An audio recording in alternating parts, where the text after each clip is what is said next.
Hey, it's Marley from the Energy Boutique with your energy forecast for Sunday, April 18th to Saturday, April 24th.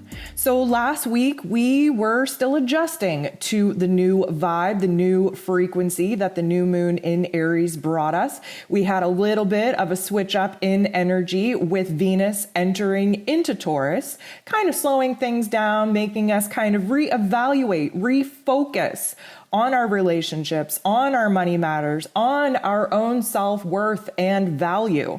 And this week, we are definitely going to feel a very dramatic shift. We have Mercury leaving Aries, moving into Taurus. We have the Sun moving into Taurus, putting an end to that fiery Aryan energy we've been riding off of. We have the first quarter moon in Leo, and then Mars leaves Gemini and enters into Cancer. Now, all of this energy is going to be felt very, very intensely, very deeply, and we are building towards the full moon in Scorpio on the 26th, on the 27th. We also don't want to get too far ahead of myself here, but we're also really having to wrap up a lot of our actions, a lot of our storylines before Pluto goes retrograde on the 27th. So let's jump into it. Let's see what this week has in store. Sunday, April 18th, the moon is in Cancer. So when the moon is in Cancer, she's at home. This is her place of power. This is her ruling energy. She's all about emotions and our intuition and our subconscious. She really wants us to get very grounded, very focused on, taking care of ourselves, taking care of other people, recognizing where maybe it is we're too self-sacrificial at this point and overextending ourselves to try and comfort other people when realistically we need to implement some boundaries and start taking care of ourselves. So the moon is making some pretty important aspects here today. She is sextiling with Uranus. This is a good energy, a blending of energy, and Uranus very much grounded out in Taurus, not his most favorable spot to be in. And he's still bringing a lot of very important perspective changes. There are aha moments happening here. And this is all part of exposing us to the bigger, brighter picture that awaits us. Many of us have been walking through the fog, trying to piece together what it is that we need to be doing from here. And very slowly but surely, those pieces are coming together. But the moon, who's very rooted in the heart space, and Uranus, very rooted in the higher octave of our mental plane, is working together here today, showing us maybe where it is that we are overextending ourselves, where maybe in our personal relationships, we aren't in the nurturing type of power exchange that we need to be in. There's a lot of realization here on where it is that we have to fine tune our energy, our attention, our focus. And instead of spreading it very wide and thin on everyone else, it's time to retract and time to bring our power back. So the moon is actually going to be squaring Chiron as well. Again, Chiron, that wounded healer planetoid, really showing us our wounds and how it is that we're going to heal them. So, we're likely going to have this perspective changing epiphany, this aha moment on where it is that we're not taking care of ourselves, where it is we don't feel emotionally secure, where it is that we haven't been listening to our intuition as far as the relationships that we are currently nurturing and pouring ourselves into. And then the light goes on. Suddenly, we see the wound. Why are we pouring into this person? Well, it's likely an attachment issue that we learned early on in our conditioning in our early childhood. The moon in Cancer is very much about our past, our generational trauma, the foundation of our home and our environment in which we were raised.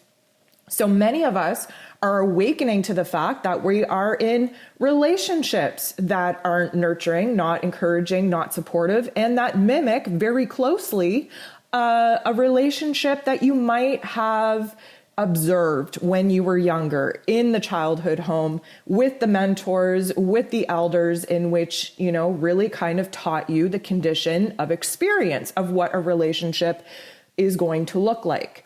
Even so, outside of our romantic relationships, we're in a lot of friendships, even some of us in a lot of business relationships that are very toxic, that are very damaging.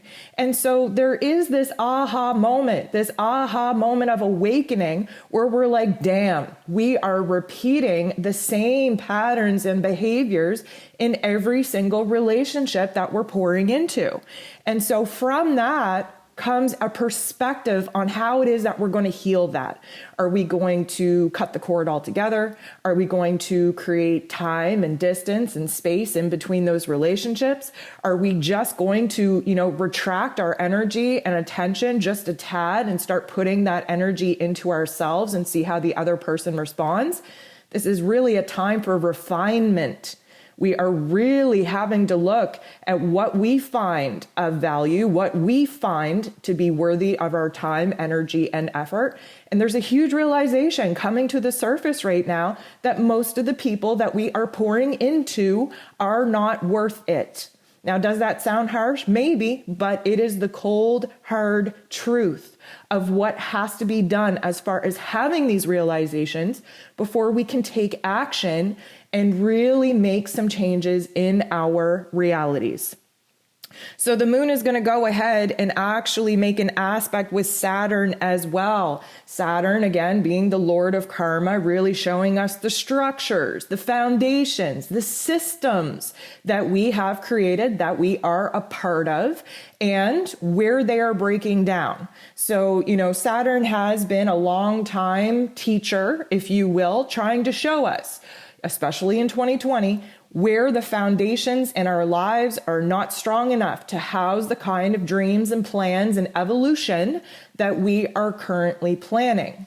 So Saturn, being in Aquarius right now, is about seeing the bigger picture, about improving, about progressively implementing new ways of doing things, new ways of thinking, new ways of interacting to rebuild, reorganize, and restructure the foundations in our lives to be more supportive.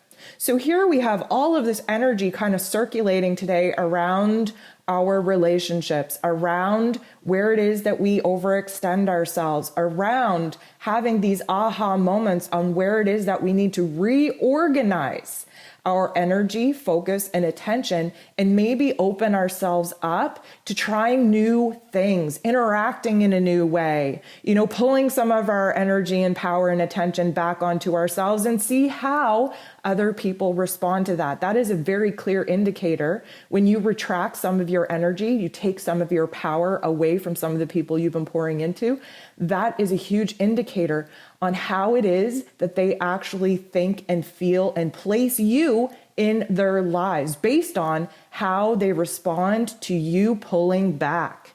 So this, again, can lead to some very powerful aha moments that will lead to positive change. So we have a lot of other, planetary aspects contributing to the overall thinking and overall feeling of the day. We have Mars making an aspect with Pluto, which for my Aries friends and my Scorpio friends, especially, listen up. Mars rules over Aries and is the co-ruler of Scorpio. Pluto rules over Scorpio, and this affects everyone because we all have Mars and Pluto in our charts. So Mars and Pluto are doing a little bit of a dance today. This is intense. This is fired up. We have Mars in Gemini trying to wrap up their life lessons in the mental plane, that battlefield of the mind, trying to choose one option, one path, one decision over the other, really debating the two parts of ourselves, examining where it is that we need to fully let go of the past and allow Pluto to provide a total death and destruction to old situations, old storylines, old energy, old relationships, and in turn create a space where we're going to be able to rebuild those systems, those foundations in a much stronger, much more supportive way. Pluto is the great transformer. And yes, he does provide a very dark element of death and destruction, but all in alignment with having you recreate, rebirth, resurrect yourself in a brand new way. This is how transformation takes place. This is how transformation is formed. Pluto is rooted in Capricorn right now, and that is systems, structures, foundations, the hierarchy, the authority that has been built into our lives, not realizing that we are part of a system. We are part of a scheme going on here. And many of us have awakened, especially in 2020, to the fact that we no longer want to be a experiment in the greater plan, in the collective plan, where, the bigger systems are at play. Government, banking, healthcare, all of those bigger foundations. That's really where Pluto has been focusing his energy in on, is dismantling these bigger systems and corporations and, bigger groups that have control over the greater, grander collective. But in our personal lives, this is our own power. This is our own authority. This is the systems and structures that we have had a hand in building, and recognizing where it is that we are merely just a cog in the wheel of the systems and structures that we have built in our realities. But now it's time for those cogs to wake up. We have to really say, hey, are we really, contributing our energy and our focus to something that is good? Or are we just zombies on autopilot, just going through the motions? This is going to be a huge wake-up call, a huge surge of energy to really show us where it is that we have to change, where it is that we have to step out of the system, where it is that we have to build better systems, more in alignment with what it is that we want, need, and desire in our realms. Mercury is going to be conjunct sitting next to the sun. Now, the sun is a huge ball of fire. It illuminates our life force, what needs our attention the most. Now, the sun is in Aries, wrapping up its time in Aries. And as we've been discussing, anytime a planet is preparing to move out of one energy and shift into another, there is a critical point. There is a crisis point where everything is pressurized. Everything is kind of sped up in a way for us to wrap these loose ends up before moving on. Mercury is about to move out of Aries. The sun is about to move out of Aries, and they're sitting next to one another in the cosmos right now, talking about all the things that they need to process, all the things that they need to do, all the things that they maybe have procrastinated on, and put the last little bit of effort into backing some of the major changes that we've not only been thinking about, but that we physically have to take action on.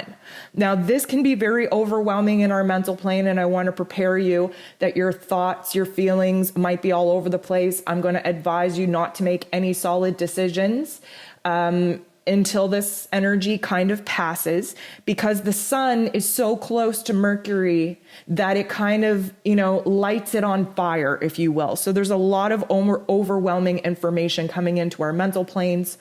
We feel kind of torn by all of that as well.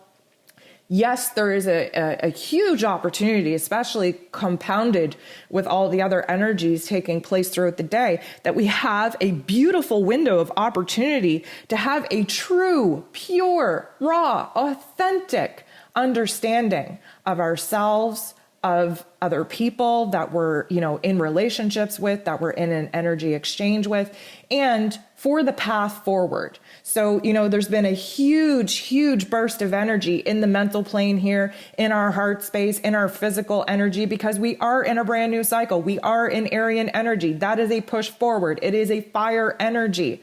But now we have to wrap things up, because the universe is going to pump the brakes in a major way, slowing things down enough for us to be able to focus in on the major contributing factors of what we need to build and what we need to grow upon.